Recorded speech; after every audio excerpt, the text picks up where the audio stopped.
Dan rata-rata di keterangan saksinya Mas memang punggung nih Mas. Punggung. Terutama kiri nak Bang. Kiri. Di sini jejak sepatu juga. Mas. Ada bekas sepatunya? Iya di dekat bawah ininya. Oh, tahu dari mana ada bekas sepatu? Ada fotonya. Ada fotonya. Jadi waktu ditemukan Kan dapat foto tuh. Iya. Oh, ditemukan terus ada fotonya. Iya, ya? ada fotonya. Oke. Bekas sepatu di sini pas diinjak kayaknya. Di bajunya atau di badannya? Di badannya. Di badannya. Di sini kan bekas tenju. Ada bekasnya gitu Ada juga? bekas biru. Kayak di tenju itu Mas. Iya. Pas di rumah sakit tuh nggak ngizinin polisi tuh anaknya dibawa pulang, dimandikan pulang. Nah, kemudian ada satu saksi yang bilang dia di BAW juga si anak ini yang diamankan 7 di jembatan itu dan dia katakan di situ ada motor Afif, ada motor polisi dan ada polisi dan dia tahu ada 3 polisi mengerumuni Afif dan Afif berteriak minta ampun. Polda janjiin loh ke kami kasih salinan CCTV dan kami bahkan bisa mengaudit itu begitu. Tapi tiba-tiba dibilang salin CCTV-nya hilang, salin TV-nya rusak macam-macam lagi, tidak menyimpan dan lain-lain gitu. Kan kami turun ke situ tidak ada polisi lain.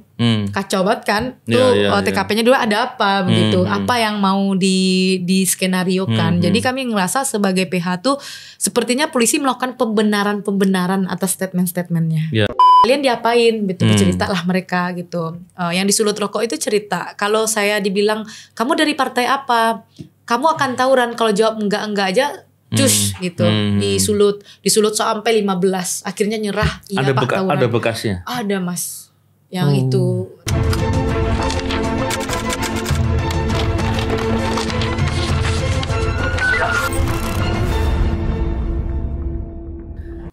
Bismillahirrahmanirrahim. Assalamualaikum warahmatullahi wabarakatuh. Salam integritas. Alhamdulillah kembali berbincang di podcast ini.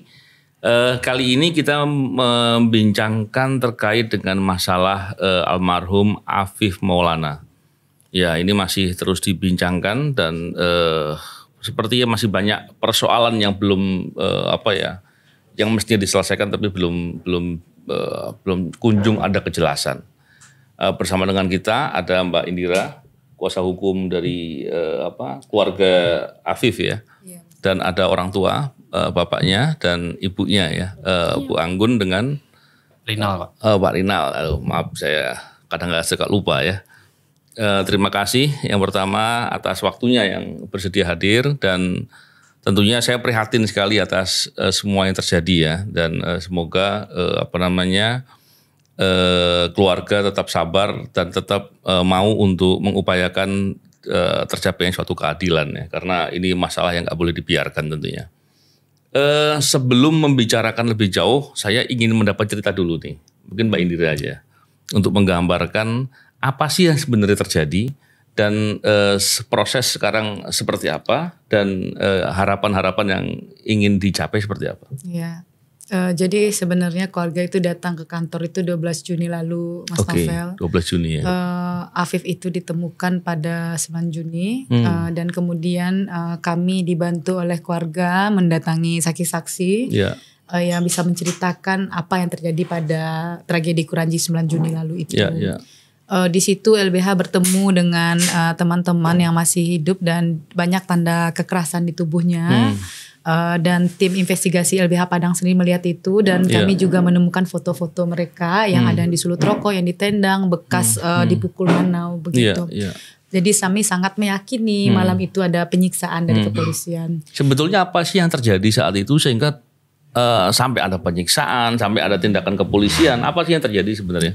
Jadi anak-anak ini ada konvoi motor sekitar 30-an motor, mereka berbonceng 2 dan 3.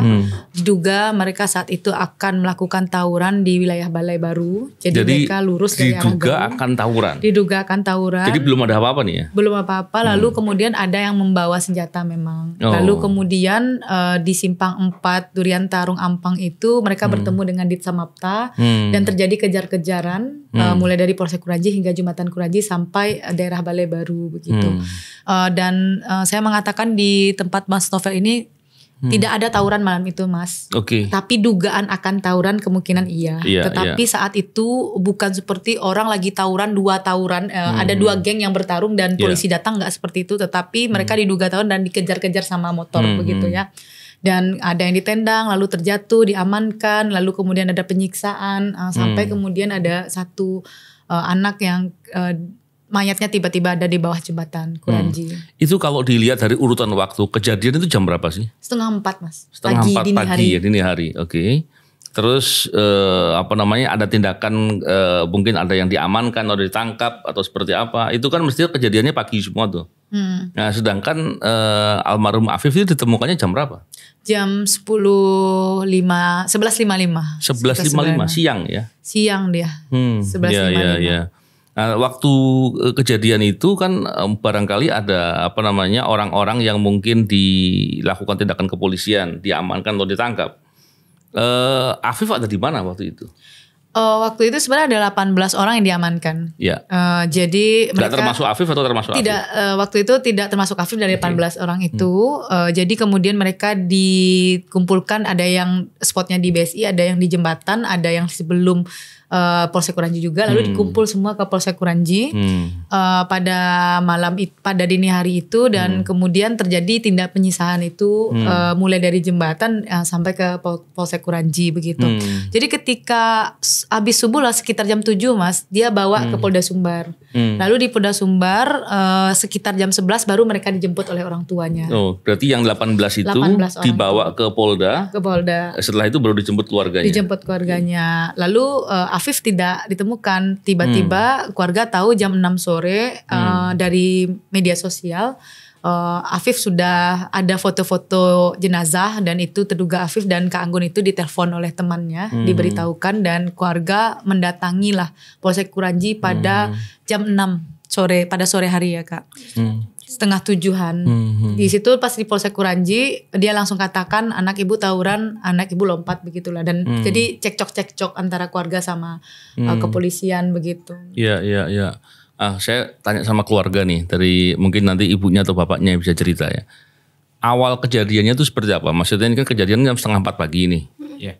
Keluar rumah itu kapan? Bersama dengan siapa? Rencana kegiatannya apa? Siapa yang mau cerita? Ya. Bapaknya barangkali. Dia malam itu jam 6 sore dia pergi ke rumah neneknya Pak. Oke. Jam 8 dia nelpon saya. 8 malam ya? Ya 8 malam. Oke. Waktu dia pergi itu saya tidur Pak. Jadi jam 8 itu dia nelpon, Pak Afif sekarang lagi di Cengkeh katanya, di rumah ibu katanya. Terus saya bilang, kok nggak ngomong ke Cengkeh? Ya tadi Afif bangunin, papa nggak bangun katanya. Nah, udah apa mau kerja dulu apa sekarang lagi di Lubuk Buaya kata saya. Terus itu mati telepon. Jam 10:30 nelfon lagi video call. Jadi saya tanya, udah pulang Viv? Belum Pak, masih di Cengkeh katanya. Cengkeh itu tempat apa tadi? Rumah ibunya. Ibunya, oke. Sama neneknya. Neneknya, iya. Neneknya. Belum, tuh saya tanya jam berapa pulang? Itu video call ya? Iya video call. Dari video call juga menggambarkan situasinya di rumah neneknya? Enggak kelihatan waktu itu Pak, kayak lagi di luar. Dia kalau video call kan cuman wajah aja. Wajahnya, iya. Bisa aja depan rumah kan? Iya. Jadi dia bilang masih di Cengkeh katanya. Terus saya tanya pulang jam berapa katanya. Siap nonton bola apa jam 2-an katanya. Terus saya bilang jangan pulang, nanti kalau pulang kena begal, tidur di rumah ibu aja katanya. Iya Pak, habis itu di WA lagi saya kan. Afif nonton bola jam 11:30 katanya. Nanti kalau kelamaan Afif tidur di sini aja, di pos ronda ini aja katanya. Iya. Waktu itu temannya siapa yang pergi bareng dia? Waktu itu saya nggak tahu Pak, saya mikirnya teman-temannya yang sebaya dia yang di rumah neneknya. Saya tahu dia berteman dengan Adit ini kan setelah kejadian ini Pak. Mungkin ibunya ada yang bisa diceritakan? Waktu kejadian itu telepon ibunya juga nggak? Enggak, dia langsung nelpon papanya. Terus siangnya Pak, hari Minggu ditelepon papanya, Bang ada Afif Bang? Enggak katanya. Kata papanya, dia tempat nenek, enggak ada Bang. Afifnya tidur tempat abang. Enggak, katanya tidur di Cengkeh. Terus Anggun cari Afif tuh Pak. Anggun cari sampai sore, udah jam 6:15 baru tahu kalau Afif ini udah meninggal. Itu hari besoknya berarti. Iya, hari Minggunya. Hari Minggunya. Tadi yang telepon tuh hari Sabtu ya. Ya Sabtu malam Pak. Sabtu malam ya. Biasanya kan Afif tuh enggak pernah pergi. Karena dia tuh kan hobinya futsal sama bola. Hari Minggu tuh dia mau tanding rencananya tuh Pak. Jadi kita percaya sama anak, makanya diizinkan papanya. Oke. Tadi yang soal Adit tadi. Belakangan tadi kan bapaknya tahu bahwa itu ternyata perginya ada berteman dengan Adit ya. Iya. Ada cerita apa soal itu? Itu kami tahunya setelah kejadian Pak. Ya, gimana ceritanya? Kan waktu itu setelah penguburan kan Senin tuh Pak. Jadi hari Selasa ada saudara itu cari tahu Afif ini perginya dengan siapa malam itu. Iya.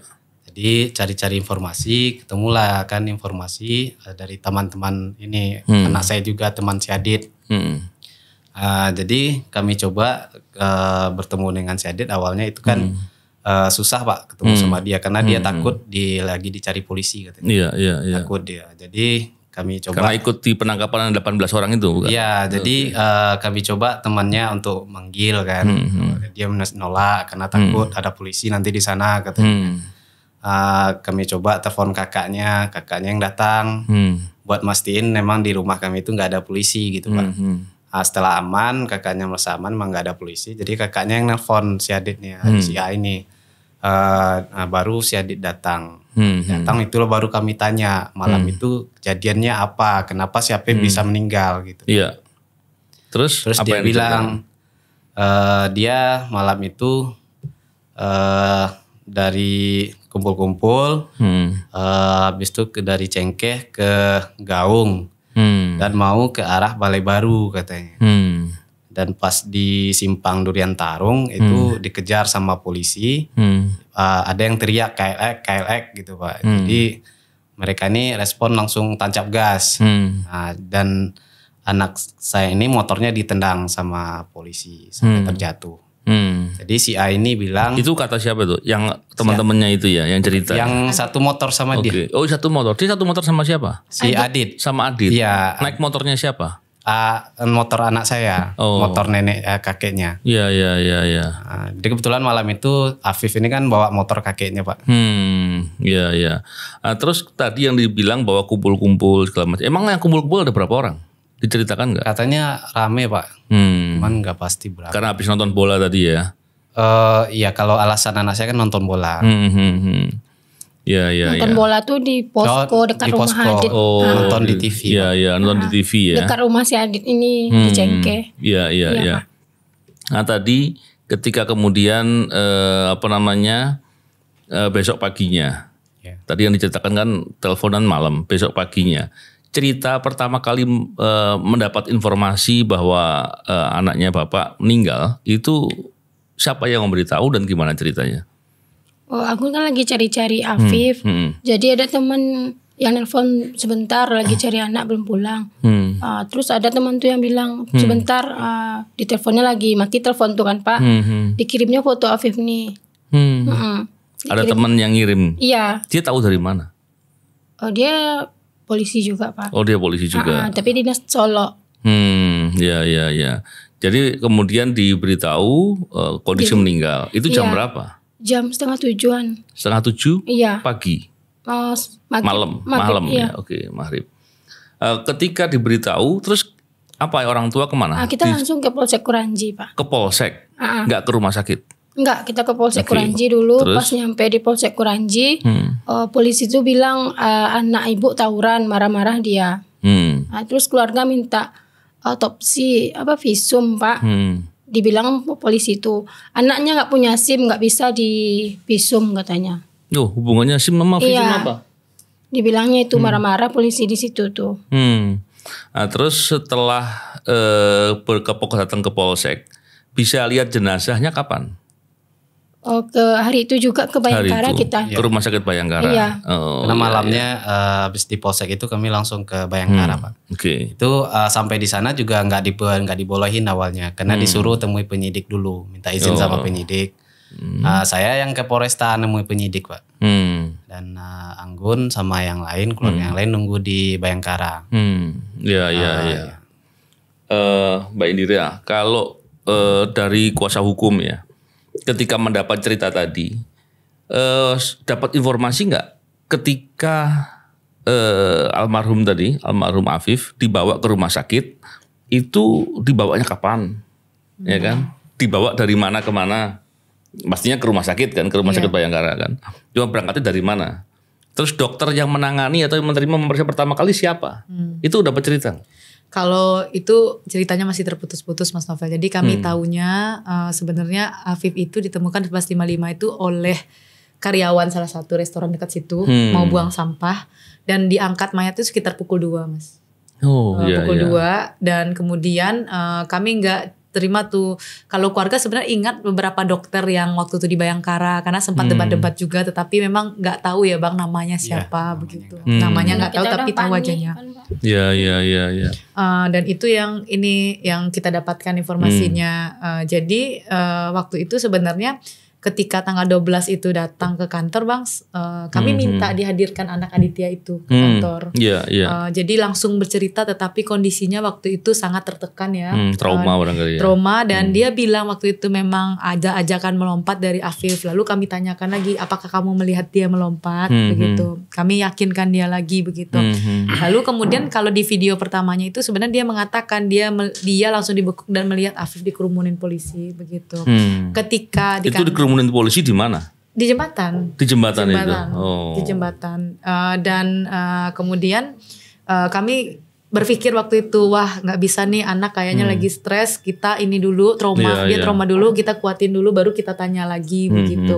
Tapi waktu itu kita waktu itu bilang mau nggak keluarga kasih kuasa hukum ke LBH, Bang. Dia bilang dulu, ya ntar aja besoknya pas hari Idul Adha hilang dia Bang, langsung nggak bisa kita temui dan dia sudah sampai di polisi dan kita tidak bisa ketemu lagi sampai saat ini, termasuk keluarganya. Iya. Dengan tadi saya bilang soal dokternya siapa, kan biasanya kalau di rumah sakit ya atau di dokter itu ada haknya pasien untuk bisa mendapatkan keterangan medis. Iya Mas. Iya kan? Itu kan haknya pasien itu. Benar. Itu pernah dapat nggak? Karena kan begini, pertama kali ke rumah sakit itu biasanya dokter langsung memeriksa, kalau sudah jadi jenazah ya, langsung memeriksa seluruh kondisi badannya. Nanti apa yang terjadi segala macam, setelah itu ada tahapan sampai kemudian taruh di kamar jenazah. Dan biasanya kalau itu ada kaitan dengan suatu kejahatan atau tidak pidana, itu polisi seringkali itu penyidik ya dalam hal ini, itu biasanya meminta untuk diterbitkan visum mayat. Visum mayat itu menggambarkan kondisi keseluruhan. Pernah nggak dimintakan ke rumah sakit? Iya, sebenarnya kalau ke rumah sakitnya belum Mas Novel. Tapi waktu itu ketika kami aksi, sebenarnya Polda menjanjikan itu ke kami ya. Tapi dia bilang berita acara otopsi dan salin otopsi. Dan kami sebenarnya itu kan janji di depan media. Kami juga mintakan lewat surat. Tapi dibilang pengecualian berdasarkan undang-undang KIP Mas Novel. Tetapi memang untuk ke rumah sakitnya belum kita mintakan. Dan itu satu langkah penting sebenarnya buat kita tahu soal kondisi mereka. Tapi keluarga ini cuma dikasih surat keterangan kematian Mas Novel, tapi memang isinya kosong-kosong. Iya. Oh gitu ya. Surat keterangan kematian. Keterbukaan informasi publik, kalau yang minta media, yang minta orang yang sendiri, kalau keluarga kan yang paling berkepentingan. Benar. Iya kan, itu harusnya dikasih. Iya, nggak logis ya kalau dibilang itu ada informasi yang dihalangi dengan adanya KIP tadi. Tapi yang menarik begini, tadi dibilang bahwa ada dugaan penganiayaan. Dapat informasi dari mana dan ada buktinya nggak? Iya, jadi kan kami mendapat gambar Afif itu dari berbagai bukan cuma Afif aja nih, yang lainnya juga. Iya, jadi kalau Afif itu kan dia satu memang proses itu terini ke media, terup ke media dan kami juga mendapat beberapa foto dia ketika di jembatan itu. Kan bagian kirinya kelihatan tuh Mas memar. Ada memar. Jadi pengalaman kami memang di LBH untuk kasus penyiksaan hal seperti itu pasti kami tahu ini ada pukulan benda tumpul gitu di tubuhnya. Dan kemudian kami juga menemukan saksi yang lain kan, mereka cerita kan.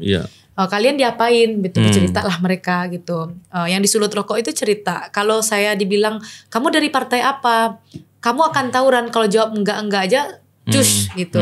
Disulut sampai 15. Akhirnya nyerah. Iya Pak, tawuran. Ada bekasnya? Ada Mas. Yang itu, dan itu kelihatan sama teman-teman yang datang investigasi itu, dan ada fotonya juga gitu. Jadi karena waktu itu ada 7 orang yang kami temukan dan 7-7-nya mendapatkan penyiksaan, wah kami mikir, wah ini bekas di tubuh Afif. Kalau yang lain disiksa 18 sisa, kenapa Afif tidak disiksa begitu. Tapi yang jadi misteri kenapa dia ada di bawah jembatan. Karena kan tinggi tuh 15 meter ke bawah begitu. Dan kami waktu itu sempat yang diskusi agak lama dengan banyak orang terkait kalau orang lompat jatuh dari ketinggian 15 meter, apa sih dampak buat tubuhnya gitu. Yang kami yakin itu pertama dia tidak lompat itu posisinya Mas Novel. Dia telentang. Dan itu menurut kami telentang dengan tangan mengepal begitu. Dan merasa nggak mungkin mengepal gini atau mengepal di bawah, mengepal di depan gini. Ngepal gini Afifnya. Jadi ngerasa wah ini nggak mungkin nih gitu. Dia lompat. Lalu pas kita ekspos kasus begitu kan, kami tanyakan ke keluarga ada nggak patah-patah di badan Afif itu, kaki, kepala dan sebagainya. Keluarga bilang dalam proses memandikan tidak. Karena kami diskusinya kalau dia lompat dari ketinggian 15 pasti banyak patah-patah. Dia pasti remuk begitu. Nah, kemudian yang bilang lompat itu siapa sih? Sebenarnya di awal ketika Kak Agun datang tuh ada bahasa melompat. Ada dari minggu malam itu pas udah. Kita ke Kapolsek tuh Mas dibilangnya polisi itu anak ibu melompat, dia tawuran katanya. Ini senjata panjang tuh dikasihnya. Padahal faktanya belum ada tawuran ya. Iya, enggak ada tawuran. Sudah di framing dari awal Mas Novel ketika hari Minggu itu. Lalu dia framing dari pernyataan Aditya yang ngajakan melompat. Lalu dia katakan penguatnya adalah bukti forensik dari Dokter R. Tapi ketika kami ekspos kasus tanggal 27, dia mengatakan Dokter R itu bahwa kaki dan kepalanya mulus bukan seperti orang jatuh dari ketinggian. Wah, kami catat banget tuh, itu ketinggian. Lalu aku iseng nanyain, aku tanyain menurut ibu dia kenapa begitu.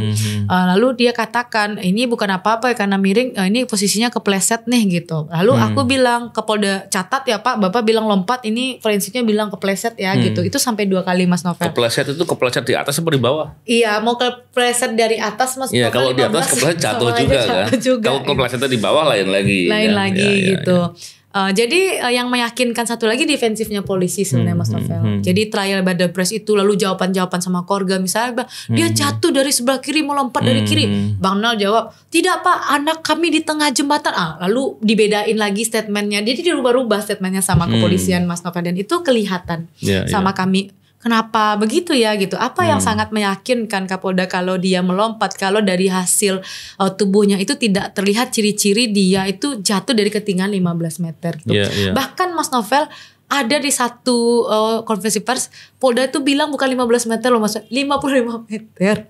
Saya diingatkan Mas Novel waktu itu pas rapat, Indira, masa iya itu 50 meter, itu apartemen tinggi berapa itu? Coba cek lagi. Akhirnya aku cek lah ke bawah Mas, 15 meter. Kalau lompat, kan kita kan bisa simulasikan ya. Kalau lompat jatuhnya kaki dengan ketinggian 15 meter, besar kemungkinan patah kaki ya. Tapi kalau jatuh kemudian posisinya terlentang begitu, kemungkinan besar luka di kepala apabila alas di bawah itu keras ya. Nah, sekarang yang kita ingin tahu adalah alasnya itu di bawah apakah air, kalau air kedalamannya berapa? Terus yang kedua, apakah pasir atau seperti apa? Jadi memang kalau Afif itu dari ininya ada batu-batu, terus ada pasirnya, airnya tuh 50 cm. Jadi air terkepung gitu Mas Novel. Karena kami jadi ditemukannya tuh di dalam genangan air gitu. Genangan air terkepung. Jadi di bagian atas sama itu ada sedimentasi. Karena kami pernah cek sama kayu gitu. Yang kami letak di situ nggak jalan dia. Jadi jenazah Afif ditaruh di situ. kami yakini dia ditaruh di situ. Yang paling membuat kami itu bertanya-tanya sebenarnya posisi dia yang seperti ini, Mas Novel. Itu kayak menahan sakit ya posisinya begitu. Dan kami sampai yang ini melihat Afif itu dari beberapa hal, misal foto-fotonya dan sebagainya, cerita teman-teman begitu, apa yang dialami itu memang langsung meyakini bahwa nggak mungkin Afif lompat begitu. Dan memang saya diskusi dengan banyak beberapa dokter forensik secara informal, apakah benar orang melompat begini gitu. Bahkan saking isengnya Mas Novel tanya AI, tanya AI kalau dia jatuh dari 15 meter, dia anak umur 13 tahun lalu beratnya 40 gitu. Apa sih yang terjadi pada tubuhnya begitu. Dan itu memang rata-rata mengatakan tidak mungkin hanya patahan di satu titik gitu. Pasti betul. Kepalanya pasti kena cedera besar, di kepala begitu dan kaki gitu. Iya betul. Karena kan dokter forensik juga bilang gitu, Pak. Gak mungkin jatuh, kakinya bersih, kepalanya juga bersih. Iya. Terus kabarnya sudah ada otopsi ya. Dari otopsi apa yang digambarkan dari otopsi itu? Termasuk bagian-bagian kaki apakah ada patah atau seperti apa? Dia cuman waktu itu sebenarnya tidak banyak, dia lebih banyak menerangkan kaku lebam ini karena waktu itu terjadi perdebatan yang keras antara saya dengan Kapolda. Biasanya kaku lebam itu diterangkannya dalam visum mayat biasanya ya. Saya sempat waktu itu nanyain Mas Novel kondisi paru-paru dia gimana dan itu tidak dijawab, dan dijawab waktu itu soal kaki kepala mulus bukan dari seperti orang jatuh dari ketinggian bahasanya itu. Lalu saya bilang apa yang menyebabkan dia meninggal? Jadi ada patah tulang rusuk kena ke paru-paru dan pendarahan itu yang membuat Afif meninggal. Dan saya tanya, menurut Ibu kenapa kok sampai patah tulang rusuknya begitu? Dan dijawab sepertinya kepleset karena itu kan miring ya gitu, sepertinya kepleset, itu miring ya. Jadi sempat juga dibilang sama Polda itu sepertinya dia jatuh dari motor itu yang membuat lebam di tubuhnya itu gitu, lalu baru dia lompat, bahasanya ada yang begitu. Lalu kami bilang tidak, kami tidak menemukan situasi yang sama dengan anak Aditya karena dia dibonceng Mas Novel, dia dibonceng oleh Aditya, dia di belakang, dia jatuh jaraknya itu 2 meter antara Afif sama Aditya gitu. Dan memang di kaki Afif itu ditemukan ada luka-luka lecet ya Bang, bukaan karena tergores karena jatuh dari motor gitu. Dan rata-rata di keterangan saksinya Mas memang punggung nih Mas. Punggung terutama kiri nak Bang, kiri. Di sini jejak sepatu Mas. Ada bekas sepatunya? Iya, di dekat bawah ininya. Oh, tahu dari mana ada bekas sepatu? Ada fotonya. Ada fotonya. Jadi waktu ditemukan kan dapat foto tuh. Iya. Oh, ditemukan terus ada fotonya. Iya, ada fotonya. Bekas sepatu di sini pas diinjak kayaknya. Di bajunya atau di badannya? Di badannya. Di badannya. Nempel di badannya, berarti kalau di kondisinya saat itu nggak pakai baju? Iya karena baju, tapi pakai baju, tapi kan waktu itu kan lagi dibuka ini mau dibawa ke rumah sakit Bayangkara kan difoto dulu sama orang. Iya. Jadi foto itu memang banyak beredar-edar. Beredar semua fotonya. Di dadanya juga ada memar sini. Di sini kan bekas tenju. Ada bekasnya Ada bekas biru. Kayak di tenju itu Mas. Iya. Pas di rumah sakit tuh nggak ngizinin polisi tuh anaknya dibawa pulang, dimandikan pulang. Habis otopsi itu nggak diizinkan. Tapi kita tetap bersikeras bahwa Afif dimandikan di rumah yang terakhir. Jadi waktu kejadian itu dibawa ke rumah sakit, setelah di rumah sakit langsung diotopsi di rumah sakit. Kita kan maunya ke besoknya? M Jamil. Dibilangnya kayak gini. Besoknya itu Mas, besoknya. Oh, hari tanggal Senin. 9 ditemukan hari Minggu, karena dia malam Minggu kejadian Sabtu. Minggu ya Bang? Minggu ditemukan. Otopsinya hari Senin. Senin siang.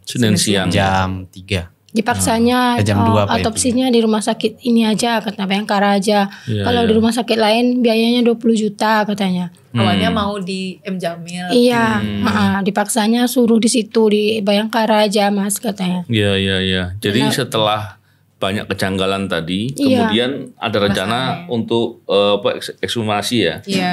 Jadi sebenarnya kalau aku lihat Mas Novel, pernyataan forensik pada tanggal 27 Juni itu tidak merugikan kami juga sebenarnya. Karena kan dia mengatakan statementnya kepala dan kaki bersih itu bukan seperti orang loncat jatuh dari ketinggian. Itu kan membantah statementnya otopsi ya. Bu Rosmawati, dokter forensiknya. Itu kan ini ya Mas, secara langsung bilang wah itu nggak mungkin gitu. Cuman entah apa masalahnya dari kepolisian, kasus ini dilapor di ke Polresta Padang tanggal 10 sama bapaknya. entah apa alasan sampai saat ini kasusnya masih lidik Mas Novel. Jadi kami sudah membawa 5 saksi tambahan lain. Bang Nal sudah diperiksa, ada 3 orang yang memandikan Afif sudah diperiksa dan dia cerita tuh di punggungnya Afif tuh ditemukan birek-birek tahu nggak Mas Novel apa? Bekas kekerasan tumpul lurus-lurus gitu. Jadi birek-birek dan kami mempercayai itu bekas pentungan atau bekas manau karena kalau orang Jawa bilang bilur-bilur. Bilur-bilur dia birek-birek kalau orang Minang gitu. Jadi sebenarnya kami ingin memberikan petunjuk kepada penyidik bahwa dia sudah bertemu tuh sama polisi gitu karena ditemukan bekas-bekas kekerasan yang mirip dengan tubuh kawan-kawan yang lain. Dan kalau kekerasan itu karena tawurannya belum terjadi kan? Iya, tawurannya belum terjadi dan biasa kalau luka tawuran kan terbuka karena pedang kan alat senjata tajam. Nah, kemudian ada satu saksi yang bilang dia di BAW juga si anak ini yang diamankan 7 di jembatan itu dan dia katakan di situ ada motor Afif, ada motor polisi dan ada polisi dan dia tahu ada 3 polisi mengerumunin Afif dan Afif berteriak minta ampun. Dan dia bisa mengatakan itu? Iya anak dan dia bisa mengidentifikasi Afif bajunya apa warna ini gitu. Lalu kemudian waktu ditanya celananya dia jawab waktu itu orange sama tim investigasi LBH dan itu sudah kami bawa ke polisi dan kemudian kami lihat lagi orange apa coklat disuruh tanya lagi dia bilang warna ini gitu coklat gitu. Dan sudah kami hadirkan. Lalu kami hadirkan juga satu saksi anak yang dia juga lihat Afif ini di polsek begitu. Sebenarnya kalau polisi ngerasa bahwa tidak ada Afif di polsek kasihlah CCTV-nya ke kami Novel. Kan tanggal 26 Juni Polda janjiin loh ke kami kasih salinan CCTV dan kami bahkan bisa mengaudit itu begitu. Tapi tiba-tiba dibilang salin CCTV-nya hilang, salin TV-nya rusak macam-macam lagi. Tidak menyimpan dan lain-lain gitu. Nah, atas segala persoalan tadi kejanggalan sikap yang kemudian tidak sejalan dengan tidak konsisten dengan kepentingan korban juga yang nggak sejalan. Pernah dilaporkan nggak kemana? Iya, mungkin ke pengawas ke Propam atau kemana? Iya, jadi waktu awal Juli itu sebenarnya sudah lapor ke Mabes Polri. Jadi pertama yang aku laporin itu TKP yang dirubah, Mas Novel. Jadi TKP-nya dirubah, bahkan kami turun ke situ tidak ada polisi lain. Kacau banget kan? TKP-nya dulu ada apa begitu? Apa yang mau di skenariokan? Jadi kami ngerasa sebagai PH tuh sepertinya polisi melakukan pembenaran atas statement-statementnya. Nah, jadi kemudian kami lapor tuh di Propam Mabes Polri sampai sekarang belum apa-apa dan kami juga lapor Irwasum sebenarnya. Selain itu kemana lagi? Kemudian aku juga ke lembaga-lembaga negara dan lain-lain ya gitu. Komnas HAM gitu ya. Komnas HAM, KPAI, Komnas HAM tuh lebih dulu dan KPAI yang duluan turun juga ke Padang itu ke LPSK juga minta bantuan dan Komnas Perempuan juga semua termasuk ke Kompolnas begitu. Semua itu sudah diakses sama keluarga agar kemudian bisa memberikan keadilan buat keluarga. Tetapi memang kami merasa prosesnya agak lama dan mandek gitu. Mas Novel ini ekshumasi aja bergulir sejak 1 Juli baru sekarang ininya gitu. Padahal berbagai upaya dilakukan tapi depan media itu seolah-olah iya tapi kami nggak dapat suratnya baru suratnya pas di RDP Komisi 3 kemarin. Saya prihatin sekali ya dengan kejadian ini. Tentunya kita tidak berharap sampai seburuk itu ya proses layanannya ya. Dan semoga ke depan dengan ada laporan-laporan tadi penegakan hukumnya tetap dilakukan karena nggak boleh terus kemudian kasus-kasus ini dibiarkan dan menjadi hal yang terulang ya barangkali. Dan sekarang lagi dipersiapkan untuk ekshumasi ya. Karena ekshumasi semakin lama semakin susah untuk mendapatkan fakta-fakta kan ya. Benar. Dan kita berharap semoga bisa segera dilakukan dan semua yang mesti harus dilakukan penegakan hukum mesti dilakukan dengan cara yang benar. Terima kasih Bapak Ibunya dari Afif ya dan Mbak Indira. Semoga upaya dilakukan oleh keluarga bisa segera tuntas dan segera mendapatkan keadilan sebagaimana mestinya. Dan tentunya sekali lagi saya juga sangat prihatin ya situasi seperti ini dan mestinya hal seperti ini nggak boleh terjadi. Iya benar Mas. Ya saya kira itu. Terima kasih sekali lagi. Salam integritas. Assalamualaikum warahmatullahi wabarakatuh. Waalaikumsalam.